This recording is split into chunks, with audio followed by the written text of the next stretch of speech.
Bonjour tout le monde, nous nous retrouvons aujourd'hui pour continuer la série des arcanes du tarot de Marseille et pour parler de l'étoile, le nombre 17, et de la lune, le nombre 18. Avant, pour les personnes qui me rejoignent sur cette vidéo, je voulais préciser que tous les calculs sont expliqués dans le tutoriel qui est en dessous de la vidéo. Donc n'hésitez pas à aller regarder, les calculs sont simples, mais il faut être vigilant parce que les nombres 22 et 11 ne se réduisent pas et on peut faire facilement des erreurs. Mais sinon, ils sont très simples d'accès. Je rappelle aussi que si vous avez un mois de naissance, je vous conseille d'aller regarder les vidéos précédentes parce que, étant donné qu'il y a 12 mois de l'année, donc c'est 12 raisons d'incarnation en fait, et donc forcément qu'à partir du nombre 13, on peut plus faire les raisons d'incarnation parce on réduit pas. Les mois de l'année, le mois de naissance représente pourquoi l'âme, ce que l'âme est venue travailler en fait. Donc je vous invite à aller regarder les vidéos précédentes, donc de 1 à 12. Et à partir de la vidéo 13, pour remplacer donc le mois de naissance, je commente le mental qui fait référence à l'année de naissance au niveau du calcul. Et ce mental, c'est une lame très intéressante, toujours issue du référentiel de naissance sur lequel je m'appuie. Ça nous montre par rapport aux situations, les pensées parasites, les préoccupations constantes du mental, le contenu de l'inconscient, les peurs, les désirs et comment on réagit dans les situations avec notre mental par rapport à ce qui se présente. Et ça nous montre très clairement aussi, c'est intéressant de connaître cette vibration dans ce placement au niveau du mental, parce que ça nous montre que ce qu'on va voir, ça passe à travers le prisme de nos pensées, de notre mental, et que forcément c'est un miroir déformant. Donc je vous invite à porter une attention très particulière sur cette lame du mental, sur la personnalité bien sûr, sur le chemin de vie aussi, mais quand même ça donne comme j'avais fait pour le mois d'incarnation, pour la raison d'incarnation, le mois de naissance. Je vous invite quand même à faire attention parce que alors faire attention dans le sens y prêter attention plutôt parce que ça peut énormément vous servir pour vous faire dépasser certaines choses.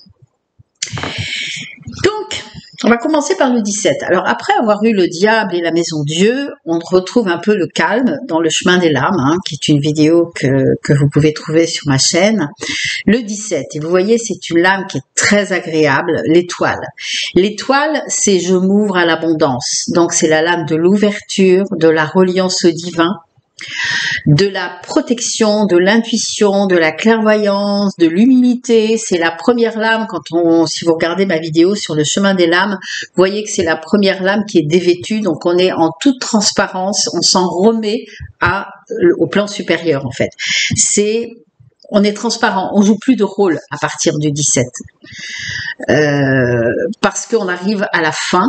Bon, il va y avoir le 18 où on va le voir dans cette vidéo, on va faire un petit retour dans les coins obscurs de notre personnalité, on va dire, mais à partir du 17, c'est quand même, on est sorti de tous les méandres de des expériences de nos incarnations. Alors, quand je dis expérience d'incarnation, ça veut dire que parfois, pour arriver à un tel résultat dans cette densité terrestre, on peut mettre plusieurs vies à travailler ce qu'on a à travailler. Donc, la personnalité, pour les personnes, donc ça concerne les personnes du chiffre qui sont nées un jour 17 ou un jour 18, cette vidéo, qui ont un chemin de vie sur le 17 ou le 18, ou qui ont un mental sur le 17 ou le 18. Donc, on va commencer par l'étoile, donc la lame, le nombre 17.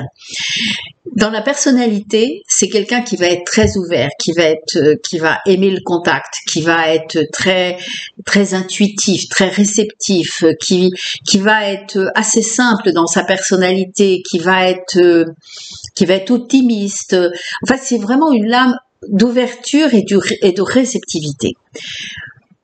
La personnalité peut être vécue à l'endroit ou à l'envers. Quand la personne vit sa personnalité à l'envers,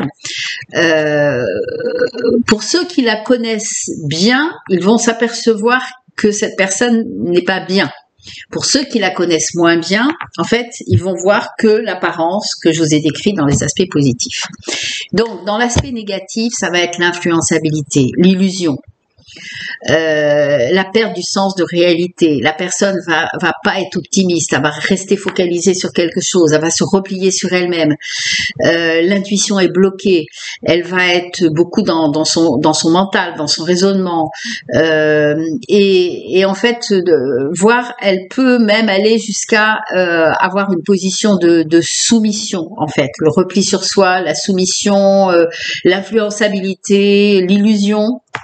Tout ça, c'est l'étoile à l'envers dans sa personnalité inversée. Au niveau du mental, forcément, tout ce que je viens de vous dire là pour la personnalité inversée fait écho dans le mental. Et on retrouve beaucoup de personnes. Alors, au cours des séances, quand je parle d'illusion, je m'explique toujours sur le mot illusion.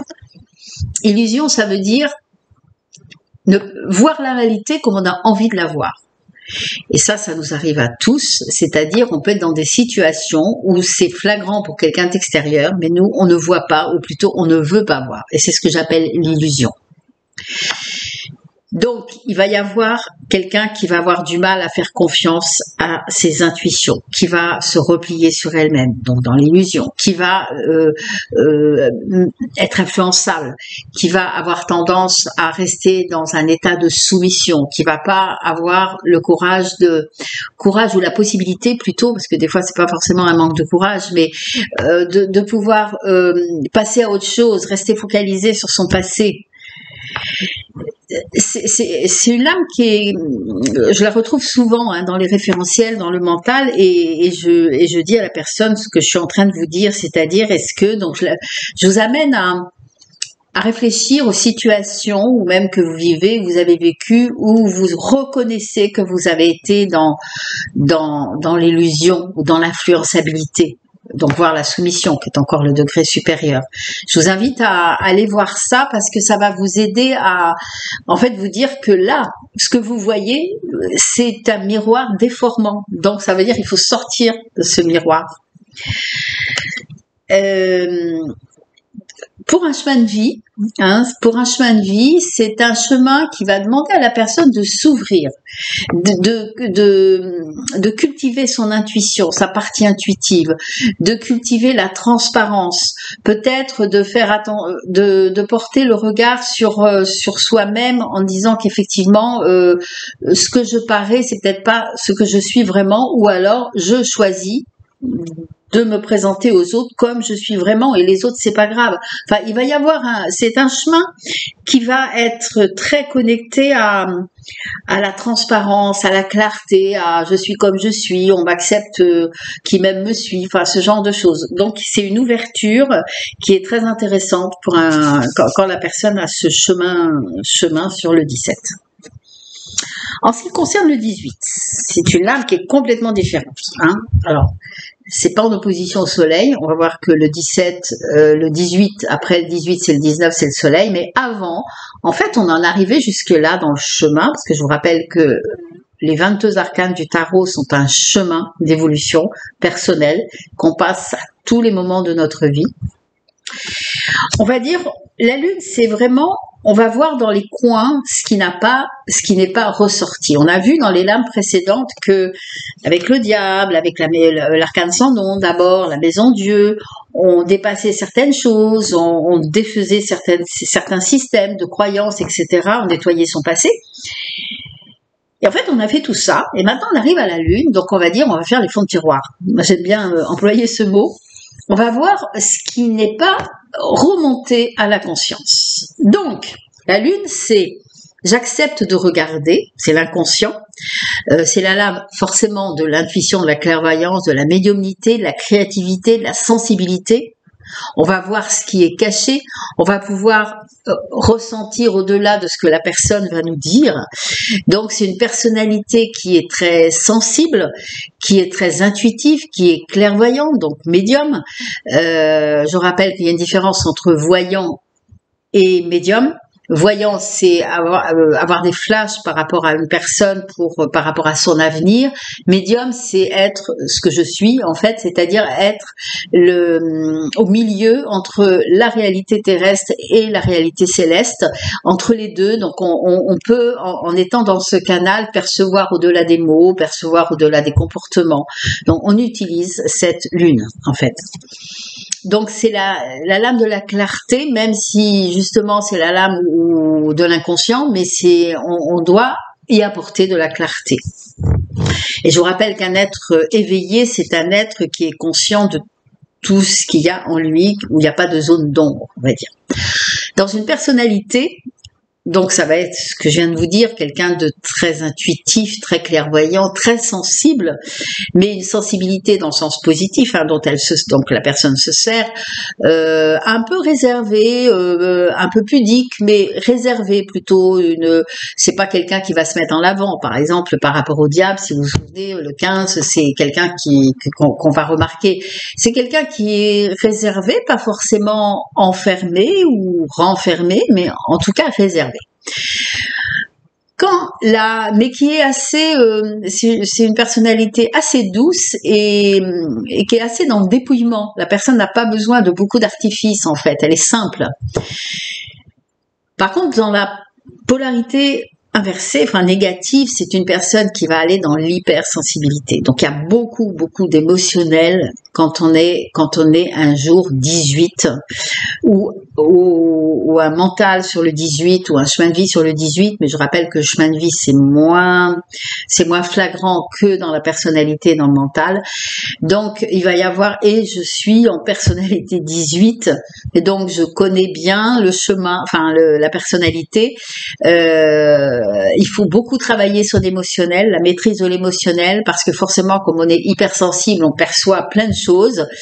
Mais en revanche, cette hypersensibilité doit justement être transformée en sensibilité qui nous favorise largement le contact avec les gens, parce qu'on peut percevoir au-delà de ce qu'on entend, au-delà de ce qu'on voit, et c'est très intéressant. Donc beaucoup de réceptivité, oui, alors je disais dans l'aspect négatif, ça, la réceptivité, je l'ai dit, dans les aspects beaucoup d'illusions aussi, parce que la lune c'est ce qui est caché. Donc si vous avez par exemple, vous êtes né un 18 et que vous avez un mental dans le 18, donc ça veut dire que la personne va avoir beaucoup de difficultés à voir la réalité comme elle est vraiment. On va rencontrer des comportements dans le déni par exemple. Dans le déni ou dans alors mauvaise foi, je ne sais pas si on peut dire mauvaise foi, mais en tout cas dans le déni. Beaucoup de nostalgie, beaucoup de passivité, beaucoup de mélancolie, beaucoup d'émotions refoulées, beaucoup de peur. Donc ça c'est la personnalité inversée, je rappelle, et qui veut pas dévoiler, qui veut pas se dévoiler, qui se cache sous un masque dans le cou pour se protéger. C'est plutôt une protection de cette hypersensibilité. En ce qui concerne le mental, c'est ce que je viens de vous dire, c'est-à-dire que amplifié, je dirais, parce que le mental, c'est quelque chose qui va toujours rester, enfin, jusqu'à temps qu'on le dépasse, évidemment. La personnalité, ça va, ça vient. Des fois, on n'est pas toujours dans sa personnalité inversée, mais le mental, ça va être, tant qu'on ne l'a pas dépassé, qu'on ne l'a pas compris, en fait, vous allez toujours retrouver la même manière de réagir par rapport au mental, par rapport aux situations que vous vivez. C'est-à-dire tendance, donc je répète, à l'illusion, au pessimisme, l'hypersensibilité, évidemment, les émotions refoulées, je veux pas aller voir. Par exemple, moi j'ai vu dans des situations où les personnes avaient subi un traumatisme et qui étaient dans des amnésies totales, et on arrivait à un moment donné à retrouver en hypnose, à retrouver le trauma, hein, vraiment, et la personne continue à dire mais c'est pas vrai, c'est pas possible, alors qu'elle venait de le découvrir. Donc ça, c'est vraiment assez le mental sur la Lune n'est pas toujours facile. Il faut souvent se faire aider parce qu'on n'a pas forcément la bonne attitude pour aller regarder ce qu'on ne veut pas regarder, hein, c'est normal, on peut pas être acteur et récepteur et celui qui aide, on va dire. Donc l'intervention de quelqu'un d'autre est souvent nécessaire, et parce que il y a, je dis, rester dans quelque chose qu'on n'a pas envie, si on a mis un couvercle sur quelque chose qu'on veut pas laisser remonter, tout seul c'est pas facile, donc on a besoin de l'aide de quelqu'un qui, avec la personne, on accepte de soulever le couvercle pour se libérer et pour transformer son hypersensibilité en sensibilité qui va aider soi-même et par rapport aux autres.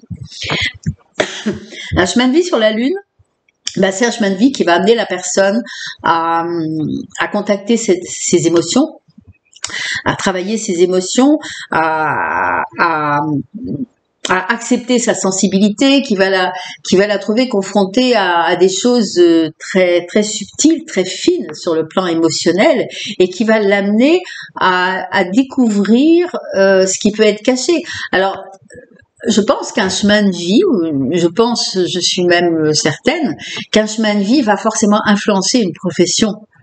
Ça veut dire que le 18, bon, moi je suis en personnalité 18,